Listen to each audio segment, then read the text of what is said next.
Hello, everybody. My name is Nick Shiner, and I'm the project director at Digital Promise for Maker Learning, as well as the lead of Remake Learning's Maker Learning Collaborative Work Group. Welcome to our third and final Maker Learning social takeover. Over the last few weeks, we've been talking to Remake Learning's social channels, all of you out there in social media land, to chat with Maker educators from throughout our incredible network. They've shared their experiences with us and helped us to better understand why making is such a critical part of a well-rounded and truly equitable education. But you may be asking yourself, what is the Maker Learning Collaborative? If you haven't heard my spiel the last few weeks, here's what it is. The Maker Learning Collaborative is a Remake Learning working group comprised of individuals and organizations from throughout the region who seek to foster connections between Maker Learning and authentic real-world application. Our vision for the future of Maker Learning includes robust, accessible Maker opportunities in every community, which empower people to pursue creative pathways and positively impact their own lives and the broader community. We have a number of values as a collaborative, and I'm going to list them off for you so you can make sure that you're aligned with them, because we want to make sure everybody that we engage with and have as part of our collaborative understands what we value. We value authentic, transdisciplinary, project-based learning. We value culturally responsive anti-racist opportunities and spaces. We value cultivating identity, ownership, and responsibility. We value hands-on learning with real materials and tools. And last but certainly not least, we value promoting discovery and iterative design.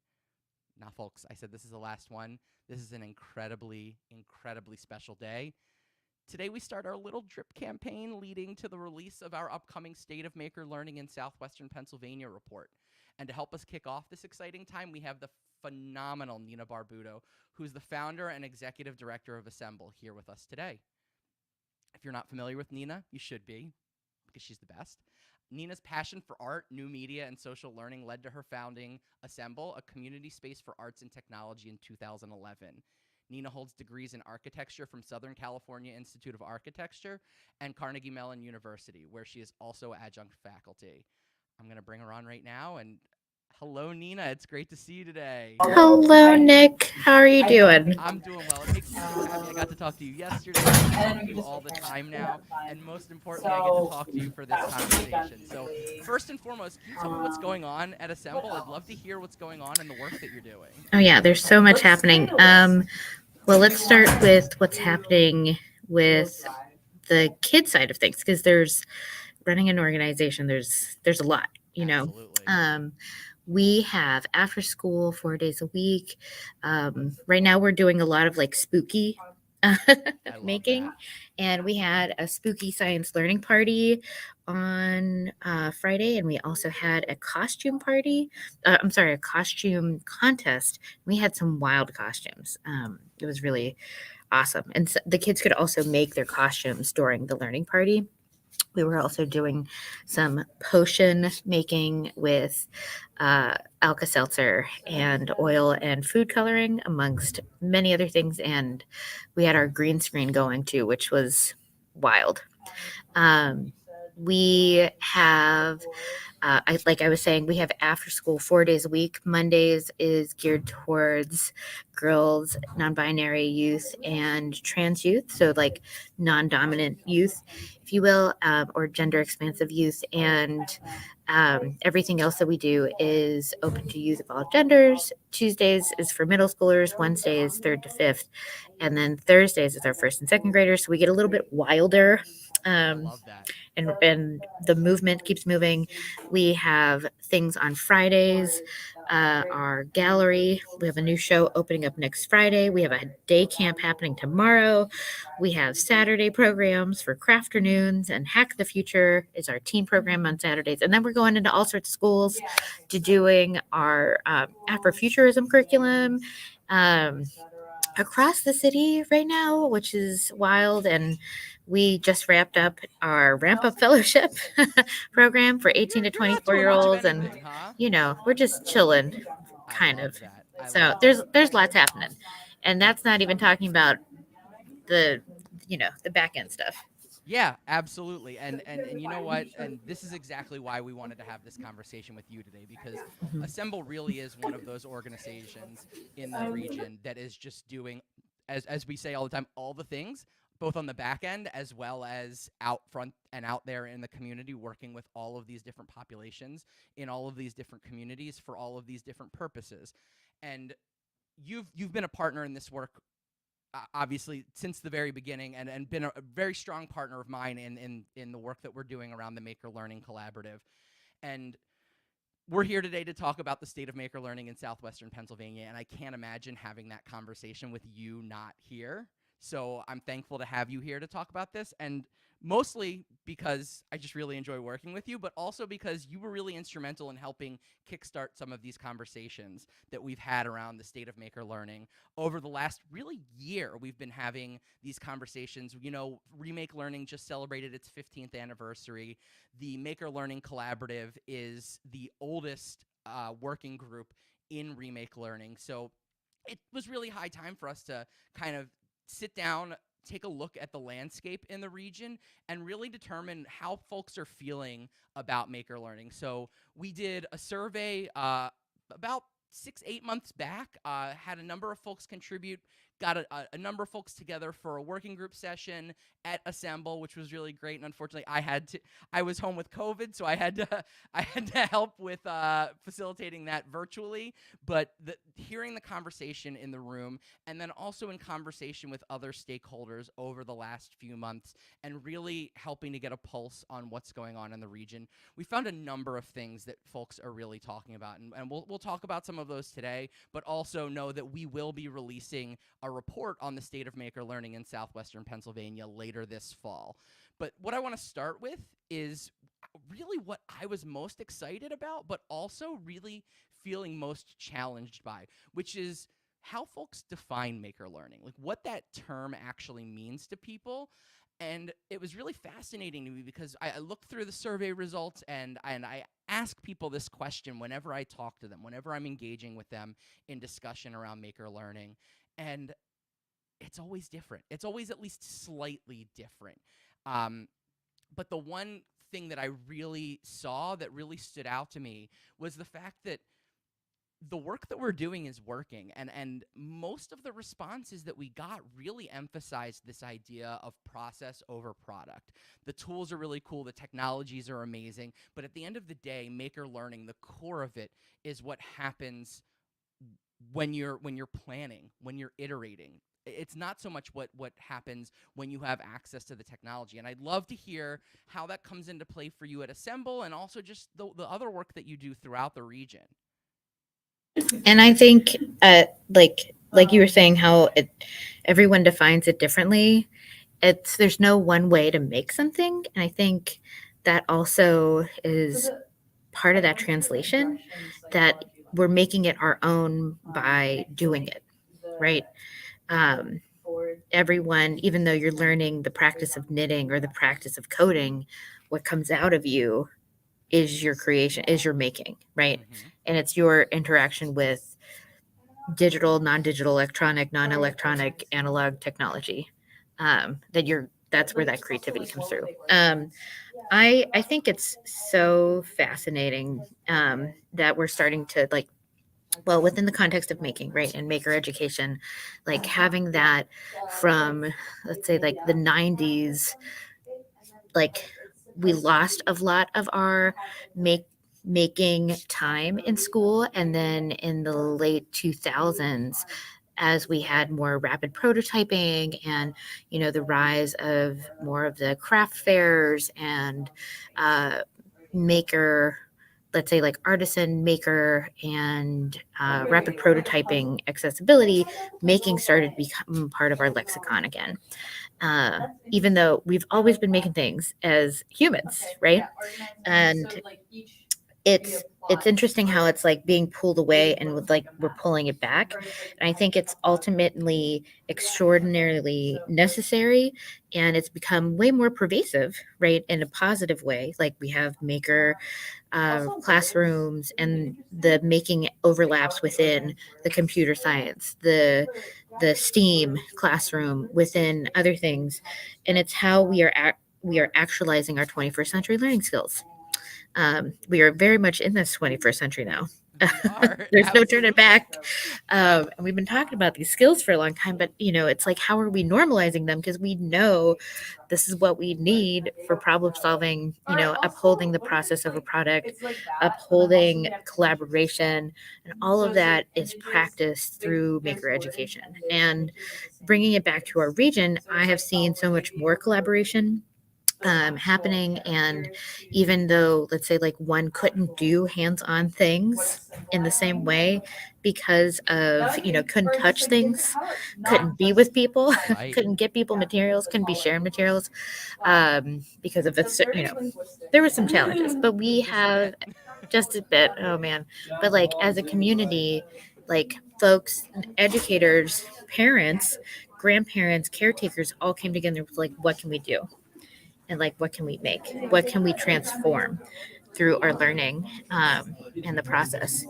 Um, and there's, I'm at CMU right now, actually, That's in great. the I hear the bubbling of knowledge coming and going as folks say. I love it. It's great. and I'm in. Well, it's interesting too because it's also related to like, how does some of this maker education actualize, right? Like Right. you're doing it with kindergartners, right? You're doing it with middle schoolers. You're like, it's all the way. You're setting the seeds, but what? How does that show up in not just industry but like other elevated learning environments?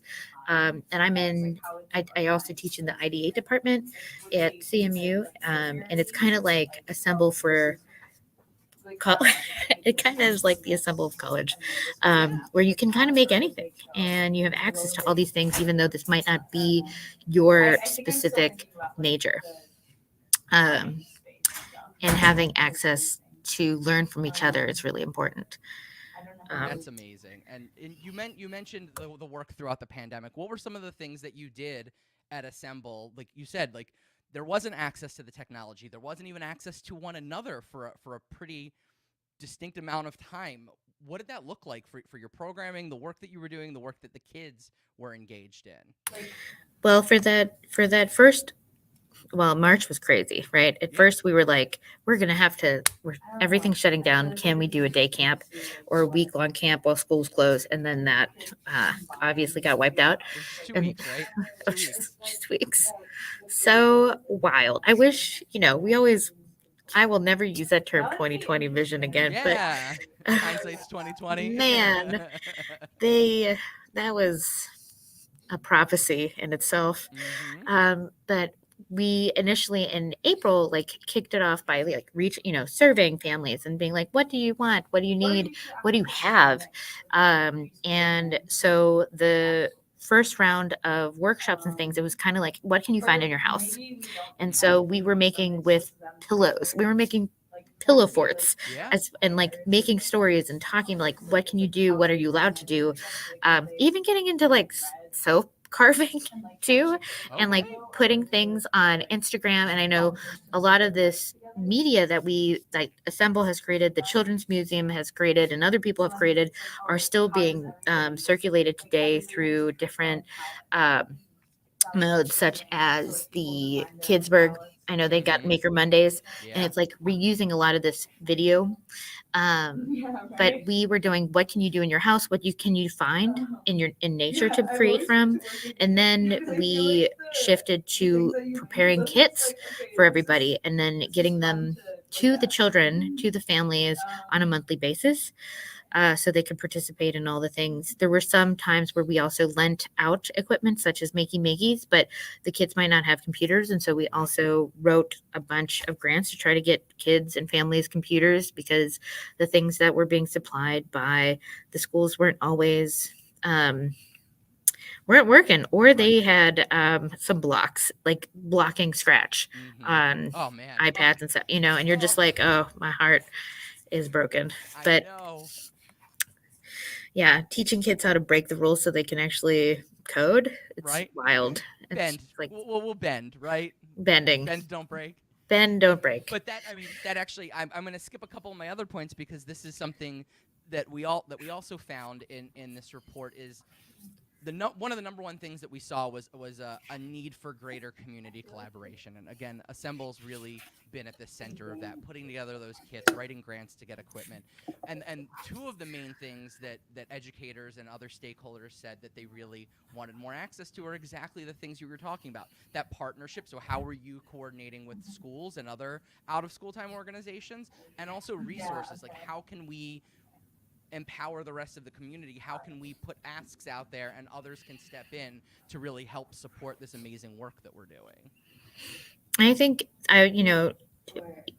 though there are logos on this, but I got to give shout outs to Remake Learning for continuing to support folks and to keep bringing people together. Because like it might not be prescriptive of like what to do, but it's like if we just bring folks together, there's going to be a spark. And also too, they had different grants over the pandemic, and of course the Moonshot grants, which there's another one coming up to everybody. Highly encourage everyone to apply, especially applying in a partnership. And then there was other foundations that stepped up for offering partnership grants. Like, are there things that we can do collectively, learn from each other? Assemble actually participated in a collaboration from 2020 to 2021 with the Children's Museum, where we had a book club with our teachers, and we read We Want to Do More Than Survive by Dr. Bettina Love. And we were able to work through that collectively, question, like not everyone has to be at the same like comprehension level even, or even have enough time to read through the book, but being able to you know build off those topics and to have space to digest it with each other, and then talk about how does that actualize in your teaching, in your workshops. We continued with other partnerships like that with the Legacy Arts Project, which is a organization here in Pittsburgh that focuses on the Africana arts. And one might say, like, well, you're doing arts and technology in Africa. Well, guess what? Creating drums is part of our human technology. Absolutely. And like, there's so much overlap that it's just thinking like, what are our different lenses of working together?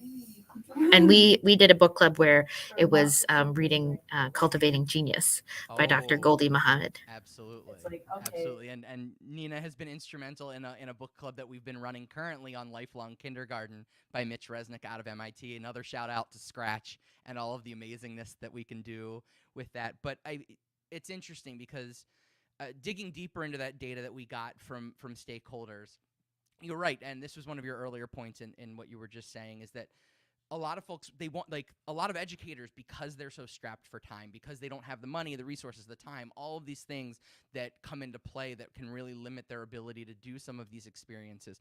We see so often, we hear so often that they want lessons, project guides, those sorts of things. And I'm constantly at this like internal war, because I'm like, I know that this is what they're asking for, but I also know that this isn't necessarily what's best, because I can put together a prescriptive project, but like there might be one kid that actually identifies with that lesson, with that project guide. So this is where the community can come together, and Remake Learning and the Maker Learning Collaborative can be a support for folks out there, because you said it in some of the work that we've done over the last few years, that like just providing that opportunity to come together, to partner, to talk about the things that we're doing. What are the little hacks that we can find that like shave some time off of planning this, or where can I find this resource for less than what I was paying for it here? Those little things are the things that actually help move the needle, rather than those project guides. But I see that ask all the time, and it's so hard for me, because I want to give them what they want, because I know that that's something that would benefit them in their prep in the short term, but in the long term isn't necessarily providing those authentic connections that we would want to see. I think that's a really great point to bring up, and it really comes down to the root of like how we were trained to learn versus how we're asking our youth to learn, right? So we were trained to learn through conformity, and by given the answers and there's one right answer, versus like, this is a problem and we don't know until we work together to figure it out. And that goes back to that whole process versus product. aspect of it. And this is something where I think professional development is clutch, and helping to teach folks to learn how to remix versus to just follow the rules, or follow what do what I tell you to do, versus like, this is just a framework, this is just a suggestion, take this and make this to what you need it to be, Right. um, and customize it. I think kids know how to do that already, even like they're being trained with how to customize things and order customized things, like through our products and like commercialism, we know how to adapt to this. But then when you're like, okay, learning, how do I do this too, how do I make it the appropriate and or contextually responsive, to what our community needs and what our youth needs. And I think that also gives a good like touch into like personalized learning. Mm-hmm.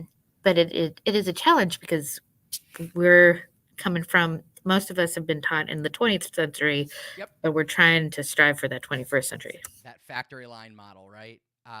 But I will say, and this was one of the other points, one of the other major things that we saw in the data from our conversations with educators throughout the community, is that there's lots of making happening even throughout the pandemic. The work that you were doing at Assemble, I know Handmade Arcade was doing a number of things, getting folks making of all ages.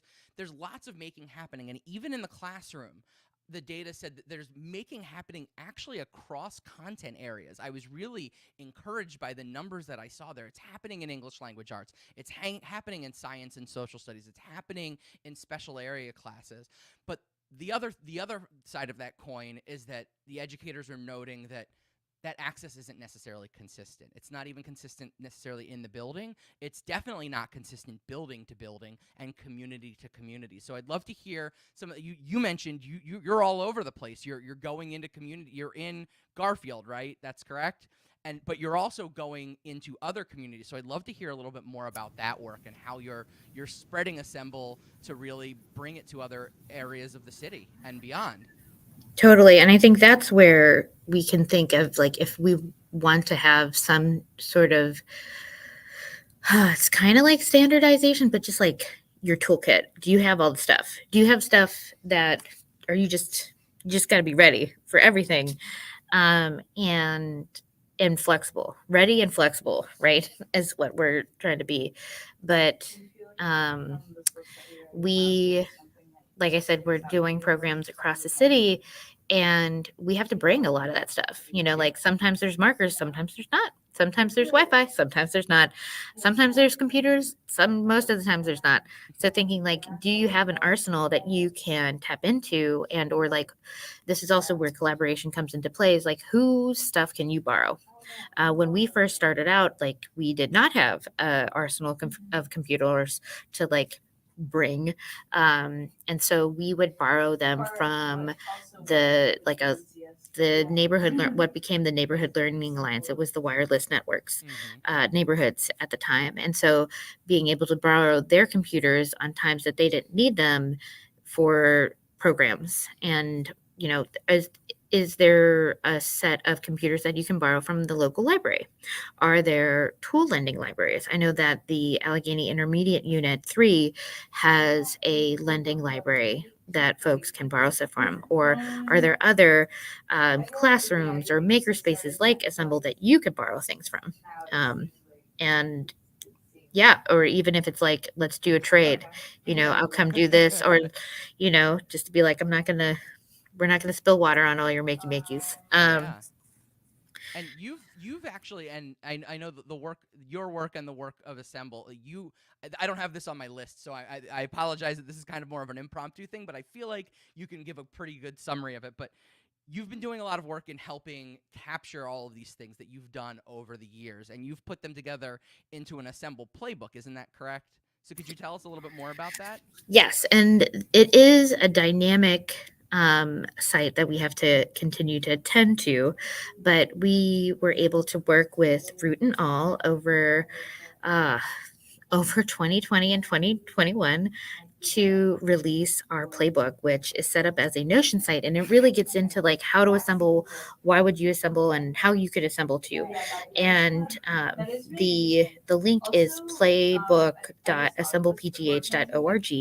Um, Right now it's, it's a website, it's on the internet, and our next steps that we haven't been able to really enact on just yet is like, how do we activate this? Mm-hmm. And just because you build it, they won't come, it's like, how are you curating this experiential learning for the stuff that you have, and also to figuring out how that can be more like, we use it for our own teachers and when we're leading Right. other professional developments, but how is it growing and changing with our staff, and how can they actually take this on versus like all this energy was put into creating something.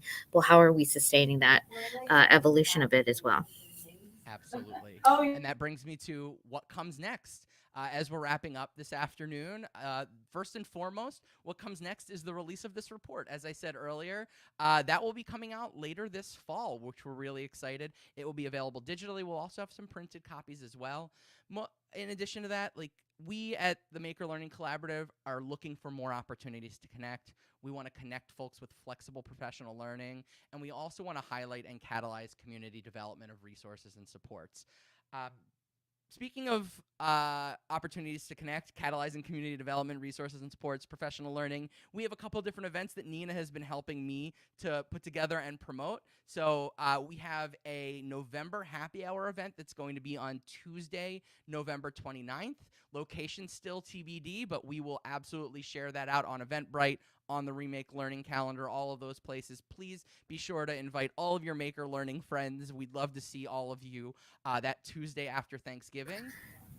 And And I just want to throw in, like, come get a free drink, come get some apps yep, and come make some friends. There might even be like other little gifts that we might yeah, have, so gifty it'll, gifties. and it's the Tuesday after Thanksgiving, and just let's give thanks to each other for doing all this work. Absolutely. And then in December, on December 15th at Proto Haven, we're going to be hosting a Pechakucha event. If you're not familiar with that, that is that rapid style presentation where you can share all of the incredible things that you're doing, that your students are doing, that's happening in your community. It's really open, but we'd love to have folks come. Again, more apps and drinks, maybe some nifty gifties to give away. But we will absolutely be thrilled to see each of you on November 29th for our happy hour and December 15th for our Pechakucha event. Nina, go ahead. And I just want to share, like, if you have failures that you want to share in 20 Yeah. slides, please come and do it. Be like, I had this idea, I tried to make this, and this is what we got, and nothing worked. And we tried it again. Like, share your failures, share your triumphs, share the things that you want to do. Or even if you're like, this is an idea that I want to play test in the future, I'm just going to show you the drawings. Yeah. 20 slides of it, go for it. I may need more than 20 slides for my failures, but we won't get into that. That's for my therapist later this week. So ladies and gentlemen, folks, please be sure to visit remakelearning.org to learn more about the network, how you can join and be a part of our Maker Learning work.